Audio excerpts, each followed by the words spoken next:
अस्सलाम वालेकुम। मेरा नाम है डॉक्टर उज़्मा अब्बास और आज की वीडियो में हम डिस्कस करेंगे एक बहुत ही अहम टॉपिक जो कि है हमारी माहवारी इरेगुलर क्यों हो जाती है, हमारे पीरियड इरेगुलर होने की क्या क्या वजूहात हो सकती हैं। तो सबसे पहले अगर किसी का साइकिल इरेगुलर है और आपके ज़हन में सबसे पहले एक बात आनी चाहिए कि मे बी इसके अंदर एन ओव्यूलेशन है, यानी कि इसका एग सही से बन नहीं रहा और सही से रिलीज़ नहीं हो रहा। अब एग के सही से ना बनने और ना रिलीज़ होने की बहुत सारी वजूहात हो सकती हैं और नंबर वन इसके अंदर है हार्मोनल इम्बैलेंस। अगर मैं हार्मोन्स की बात करूं तो औरत के अंदर जो 4 मेन हार्मोन्स होते हैं जो कि हमारे साइकिल को इरेगुलर कर सकते हैं। सबसे पहला जो हार्मोन है वो है एफएसएच जिसे हम कहते हैं फॉलिकुलर स्टिमुलेटिंग हार्मोन। ये एक ऐसा हार्मोन है जो कि हमारा अंडा बनाने में हेल्प करता है। जाहिर सी बात है, अगर आपके पास अंडा बनाने वाला हार्मोन ही कम है तो आपका अंडा सही से बनेगा नहीं। उसके बाद सेकंड आता है एलएच यानी कि ल्यूटिनाइजिंग हार्मोन।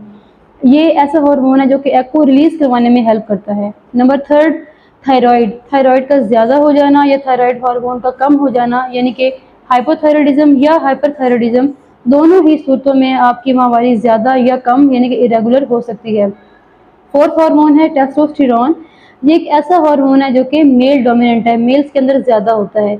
अगर इस हार्मोन की अमाउंट फीमेल्स के अंदर ज़्यादा हो जाए तो आपके जहन में आना चाहिए कि मे बी इसको पीसीओज है। अगर हम सेकंड कॉज की बात करें तो सेकंड हम मेन कॉज हमारे इरेगुलर साइकिल का पीसीओज ही है। अब पीसीओज एक बहुत ही लंबा टॉपिक है जो कि मैं अपनी नेक्स्ट वीडियो में डिटेल से डिस्कस करूंगी, पर अभी के लिए मैं आपको बताते चलूँ कि इसको हम कहते हैं पॉलीसिस्टिक ओवेरियन सिंड्रोम, या आम ज़बान में हम ये कह सकते हैं कि हमारी ओवरीज यानी कि अंडेदानियों के अंदर पानी की थैलियाँ बनने शुरू हो जाती हैं अंडे की बजाय। तो जब हमारी एग सही से बन ही नहीं पा रहा तो एग रिलीज ही नहीं होगा, तो जाहिर बात है हमें पीरियड्स नहीं होंगे। तो इसकी बहुत सारी वजूहात हैं। सबसे number one most common cause hormonal imbalance ही है पीसीओएस का। अब हमारे पास पीसीओएस के दो तरह से मरीज प्रेजेंट कर सकते हैं। नंबर वन ऐसा पेशेंट जो कि काफ़ी मोटा होता है। अब जो मोटा पेशेंट होगा उसके अंदर आपके जहन में दो हार्मोन आने चाहिए कि उनका इम्बैलेंस होगा। Number one testosterone, number two insulin. अगर इंसुलिन का लेवल ज़्यादा है और टेस्टोस्टेरोन का लेवल भी ज़्यादा है तो आपने इन्हीं दो हार्मोन को ट्रिगर करना है, क्योंकि टेस्टोस्टेरोन की वजह से और बहुत सारी मर्दाना खसूसियात औरत के अंदर आना शुरू हो जाएंगी, जैसे कि मुँह पे बाल आना, मोटापा हो जाना और एक्नी हो जाना। तो आपने इसको ट्रिगर करना है। उसके बाद अगर कोई एक मिथ है कि सिर्फ मोटे लोगों को ही पीसीओएस होता है, ऐसे नहीं है, क्योंकि कुछ मैंने ऐसे काफ़ी पेशेंट देखे हैं जो कि काफ़ी पतले होते हैं पर उनके अंदर भी पीसीओएस की प्रॉब्लम होती है। तो उनके अंदर जो मेन हार्मोन डिफेक्टिव होता है वो होता है ल्यूटिनाइजिंग हार्मोन यानी एलएच। अब जो एलएच का हार्मोन का जो लेवल होता है, जो एलएच सर्ज होती है, वो एक सिर्फ जब एग रिलीज होता है, लेट्स सो कि अगर आपका नॉर्मल साइकिल है 28 डेज का किसी फीमेल का, ये पर्सन टू पर्सन वेरी करता है। कुछ औरतों का 28 दिन का साइकिल है, कुछ का 30 का, कुछ का 35 का, तो उसी के मुताबिक आपका एग रिलीज होगा। मोस्टली औरतों का 28 दिन का साइकिल होता है तो उसी लिहाज से 14वें दिन पे उनका एग रिलीज होता है। तो जब एग रिलीज होता है उस टाइम पर आपका जो एलएच हार्मोन है, ल्यूटिनाइजिंग हार्मोन है, उसकी सर्ज, उसका लेवल एकदम से इंक्रीज होता है और आपका एग रिलीज होता है। अब अगर किसी पेशेंट का पूरे साइकिल में थ्रू आउट एलएच लेवल बढ़ता आ रहा है तो इससे आपके जहन में ये आनी चाहिए कि इसका ये हार्मोनल इम्बैलेंस है और आपको इसको ट्रिगर करना है।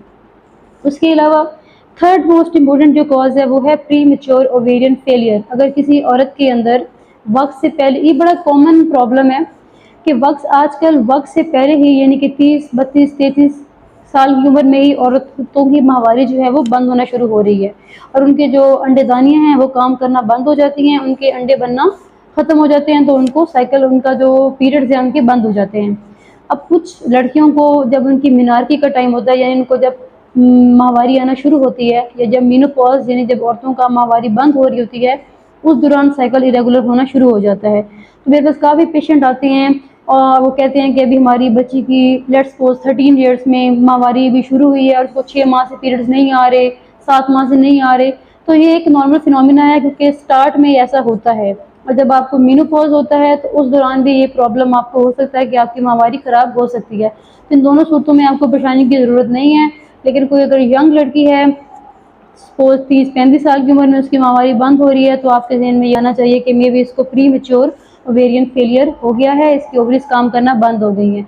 Number fourth and most important है यूट्राइन पैथोलॉजीज। अगर किसी के अंदर अंडा तो सही बन रहा है, उसका एग सही बन रहा है, लेकिन उसकी यूट्रस की साफ्ट के अंदर मसला है, यानी कि उसके अंदर कोई फाइब्रॉइड है, कोई पॉलिप है, कोई रसौली है और वहाँ से ब्लीडिंग हो रही है। कि अगर आपको भी मेंसेस आए हैं 10 दिन के बाद दोबारा से आपको माहवारी आना शुरू हो गई है, तो जो वो रसौली होती है वो ब्लीडिंग यानी उस फाइब्रॉइड या पॉलिप से हो रही होती है। तो ज़ाहिर सी बात है, आप स्कैन करेंगे, उसके ऊपर वो आपको पैथोलॉजी नज़र आ जाएगी और अकॉर्डिंगली आप उसको ट्रीट करेंगे और ये माहवारी ख़राब करने का जो रीज़न है आपको पता चल जाएगा। तो मैं उम्मीद करूँगी मेरी आज की वीडियो से आपने कुछ सीखा होगा। अगर आपको ये वीडियो पसंद आई हो तो आप इस वीडियो को लाइक करें और मेरे चैनल को सब्सक्राइब करें। Thank you.